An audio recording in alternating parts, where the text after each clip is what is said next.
There are clearly some flaws. They play very small. They're undersized. They're very old. It looks like they're wearing down. That's also how they got a 3-1 lead. The question is, if you're Steve Kerr at this point, do you throw it all out and try to go to something new? Or do you trust your guys who have been in these war-tested situations before to go out and win for you in Game 7? The same horses that you rode in are the one you ride out on. Here we are. I like Game 7s, though. I do. Right? It's nothing like it. It's going to be a lot of fun. Maybe not when your team is in it. Well, think about it from Houston's perspective. They want nothing more than to obviously to move on, obviously to win a Game 7. But the fact that it's the Warriors, there is an asterisk next to this for the folks out there in Houston. Hey, listen, man, let's not throw dirt on the Warriors just yet. I know you want to eulogize them, but whoa! It's a little premature. No. I think I told Pasta this. I do feel good about Game 7. Maybe not as good as I felt about Game 6. And I think that's where, obviously, that was a prime opportunity for the Warriors. And it felt like the way that they came out so flat in Game 5, I won't go as far as to say they punted that game, but Houston stripped them of any opportunity to really go out and get it after the second quarter.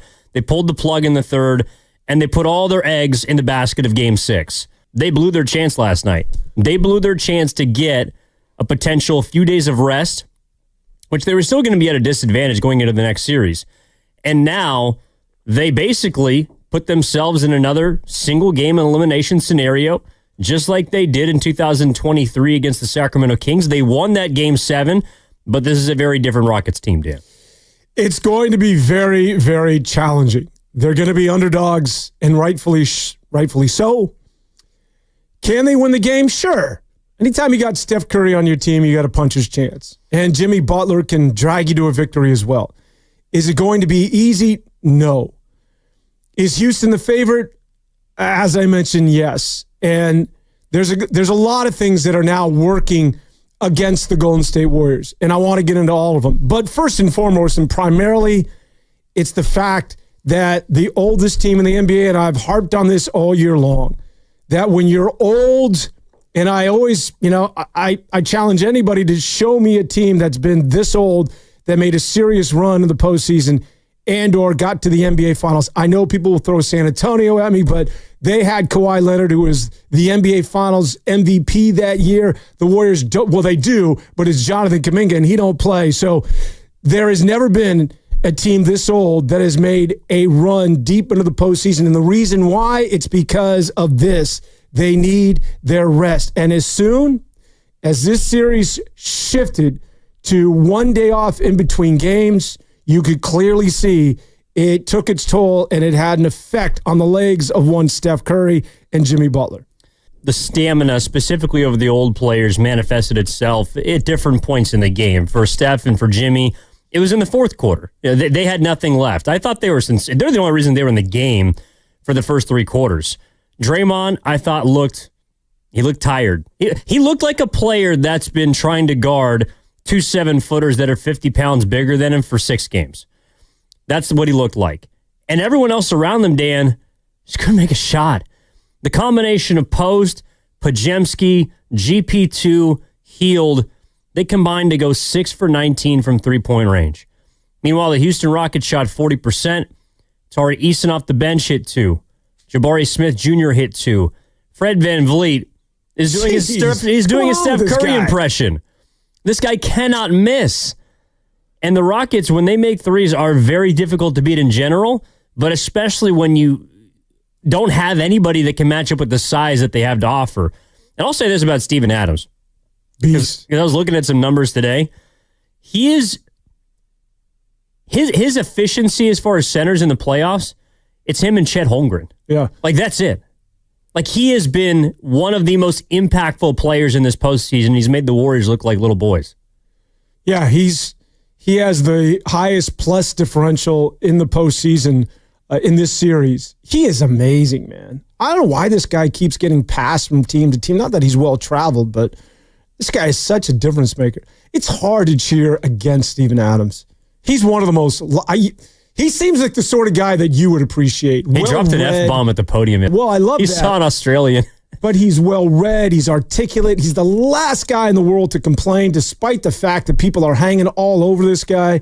Steven Adams is, they say, pound for pound, the strongest guy in the NBA, and he could probably take out anybody. He walks away from every confrontation. I'm just a Steven Adams fan. I don't like Houston necessarily. I think that Van Vliet is one of the ugliest players I've seen. I'm not talking about him physically, but in terms of his shot and his makeup, it's like, I hate his game, but the Warriors have no answer for that guy. I think there's three things, but I want to start with the first one, which I really think is it's not coincidental that when Steph Curry had nearly 5 days off for game one against Houston, didn't matter whether it was Amen Thompson or Dylan Brooks or Şengün. He was going to get to his spot. He was going to get to the hoop. He was going to shimmy. He was going to deal on you. That's Steph Curry when he has rest. The Warriors can win without Steph Curry. Without rest, this is what it is that you get. And I just think that this, as an older team, rest for your older players, namely one Steph Curry, is the difference between being good and or bad. No, I agree. And I think, the final line of his game will mar some of the early struggles we saw. And in particular, I think throughout the series, the thumb injury has affected him. Really? I don't go there. Well, I think it has as far as his handle. Like, he has always been loose with the ball, but he is making some careless plays in traffic. I think that's an excuse. He's always been, you know how I feel. And you always tell me, Dan, that's just how they play. So let's not make excuses for him now, because if I'm not mistaken, that thumb has been pretty damaged for about 2 months now, and he's been pretty good in the latter part of the season. Now suddenly, he's been great shooting the ball. Well, but taking care of it is another thing. But he's never been good taking care of the ball in high-pressure situations. It's his decision to try and break a double team with the dribble. I've never seen him just casually one-on-one with a guy, suddenly the ball gets away from him. I'm like, oh, the thumb's probably bothering him. When he loses the handle, he's trying to go curly kneel with 3 guys around him. That's not a high percentage play either way. So I think it's a bit of an excuse, because I think over the last month and a half of the season, that thumb has been bandaged and he's been rock solid. Well, and he saved his game really with 11 straight points in the second quarter yesterday. Like, he can still get hot with the best of them, but you can tell, especially in the fourth quarter, like, he was trying to force shots that just weren't there. Yeah. And I'm sure it's because he's trying to get himself going. He's trying to put the team on his back, as he did in game one, specifically game 3. But it's also because no one else is hitting anything. I mean, the Rockets went to a zone last night. I thought they found it a little bit in game 5, but it didn't really matter because that game was largely over. They went back to it in game 6, which really allows Adams to stay on the floor. And the biggest thing I find an issue for the Warriors right now, it is their age and it is the war of attrition that they clearly seem to be losing. But it's the fact that they can't find a way to make a true center irrelevant in a series. That has never happened to the Golden State Warriors, whether it was their title years, even a couple of years ago. Yeah, they struggled with size in the Lakers series. Against Sacramento, they went at Sabonis. If there's a center that has limitations on another team, they generally find a way to exploit them. And they have not figured out a way to do that with Steven Adams, to the point where you're talking about he's been the best player in terms of plus-minus in this series. And they're hiding him. And I think Ime Udoka is coaching his arse off, man. That 2-1-2 zone is beautiful, because you just stick Adams in the middle of that thing. There were a couple of times he got out on an island on Steph, and Steph abused him.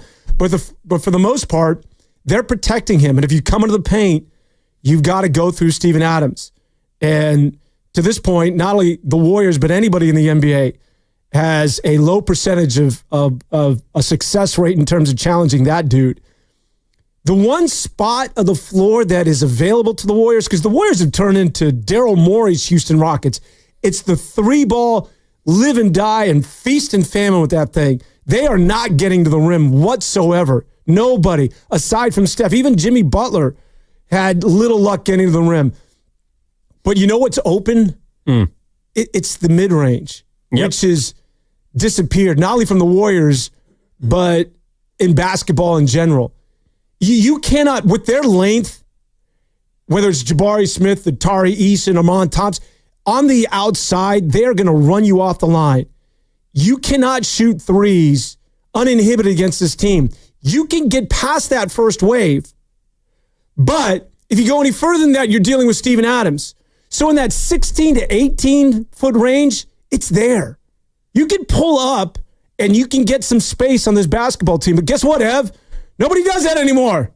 Nobody knows how to shoot the mid-range. It's not in their bag. And that's a shame. And I think it has a lot to do with what it is that the Warriors are struggling with. Well, that's also why I don't think it's a coincidence that the player who was the most effective for them yesterday offensively was Jimmy Butler. He's the person who has the biggest mid-range bag on this team.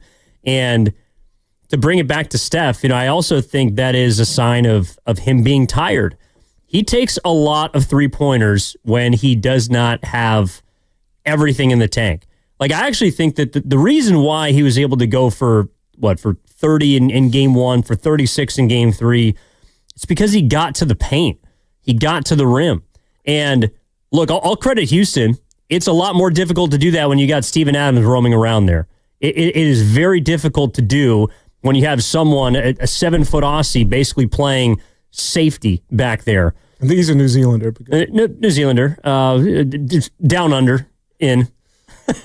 But the point is, even when he tossed Jimmy again last night, he's blocked Jimmy Butler at the rim like twice in this series. He had 3 more blocks. He has 8 for this series. They need to figure out a way to get him off the court. Yes, there are clearly some flaws. They play very small. They're undersized. They're very old. It looks like they're wearing down. That's also how they got a 3-1 lead. And the question is, if you're Steve Kerr at this point, do you throw it all out and try to go to something new? Or do you trust your guys who have been in these war-tested situations before to go out and win him for you in Game 7?